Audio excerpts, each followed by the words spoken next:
What's up everybody? Welcome. We're back again with Thomann music, and today's video is super exciting.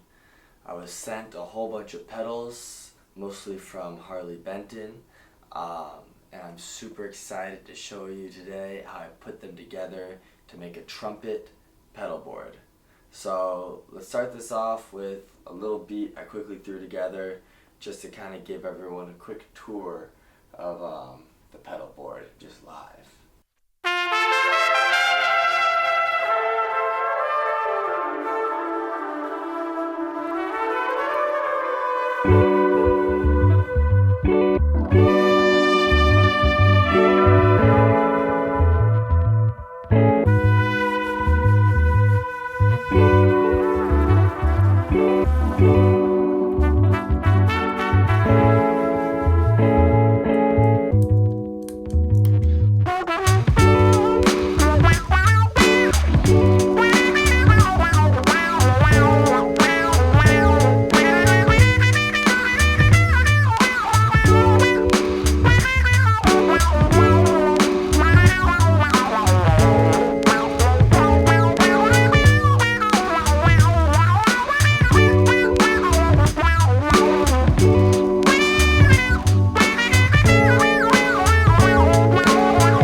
Hopefully that little demonstration gave you an idea of a lot of the fun things you can do when you take your wind instrument and run it through a pedal board.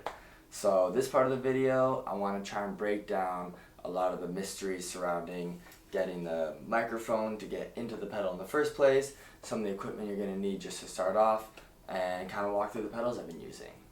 Let's go. And here's the pedal board. The most essential part to putting together a pedal board for a trumpet or a wind instrument or a vocalist is having a preamp that can run an XLR cable out of the microphone and then into the pedal board running through 1/4" cables and then back out with an XLR to go into your mixing board or audio interface. So I'm using a Vocal Loco, and so what is happening here is this is my trumpet microphone that I use. It's a little condenser mic, wonderful, love it by Shure. It runs into this little mixer. The output here is a little 1/4" cable that goes into my Harley Benton tuner. Then from here it goes into this auto wah pedal, then into the chorus pedal. Then I have a 1/4" that goes around, down into the vintage overdrive, the delay pedal, and finally my reverb, where you can see this cord is bringing it back into the receive end, and then this 1/4" cable right here is going out into my audio interface. So this is the essential part for being able to run a microphone in and out of a pedal board. One really important thing you need to think about when you're setting up your pedal board is signal flow, because the order in which the pedals are set up is actually very important.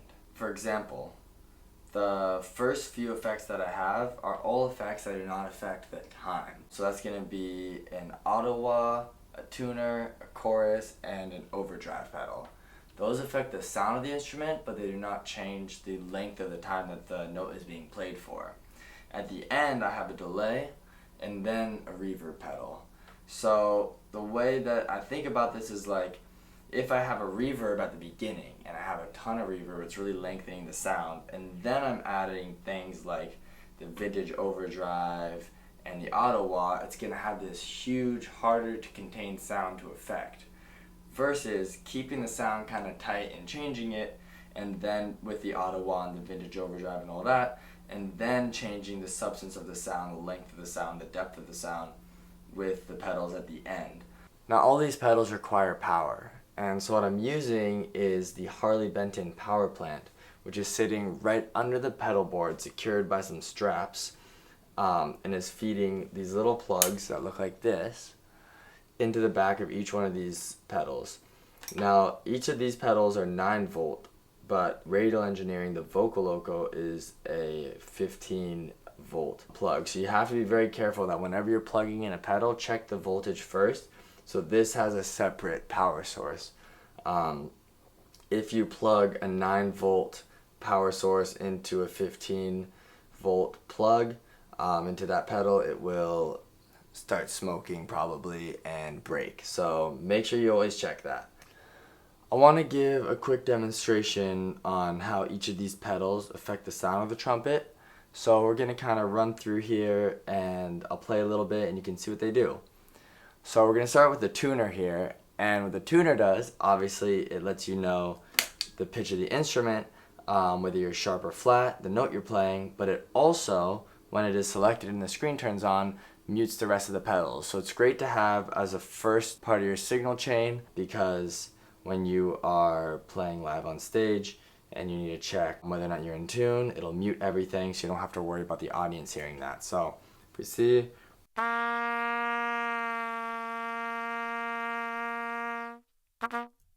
and there we go, shows you your sharp or flat.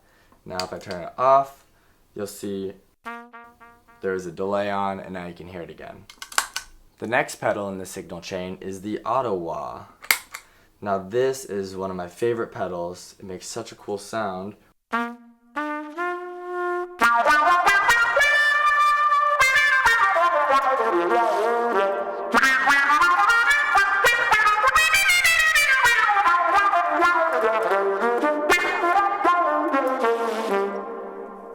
Super funky, super fun. It really is awesome to play with. It changes the way I think about improvising when I'm using it. I love it. The next pedal we got here is the chorus, which is essentially layering the same pitch that is being played, but slightly changing the intonation of it a bunch of times, copying it over itself to give you this kind of warmer, richer, chorusy sound.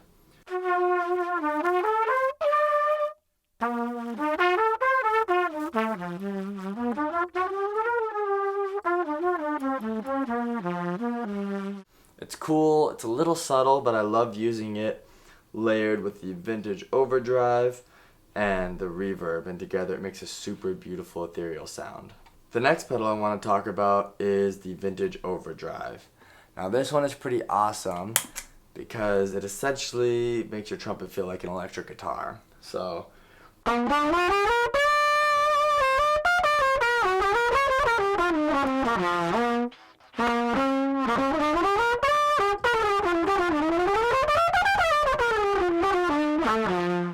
this pedal is super fun, and I really love using it with the auto wah. They're a great combo.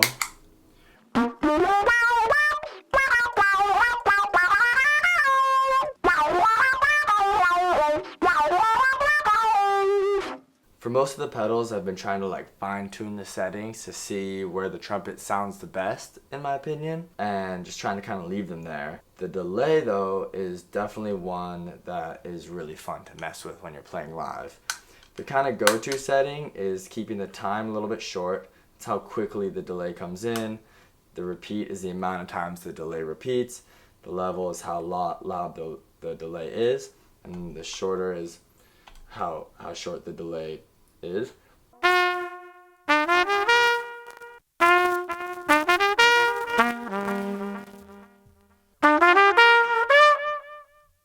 Now the last pedal that I have on the board today is the one that I probably keep on the most, which is the reverb pedal, just because it's the most subtle, and it's something that if I don't have a pedal board with me when I'm playing live, I'm gonna ask the mixing engineer to put on the instrument anyways.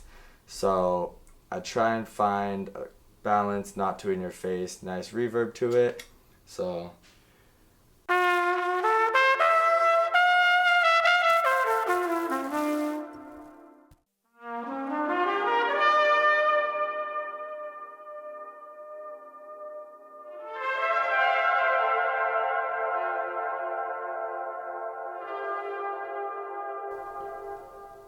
So usually when I want to just kind of create a bunch of noise, the delay with the reverb.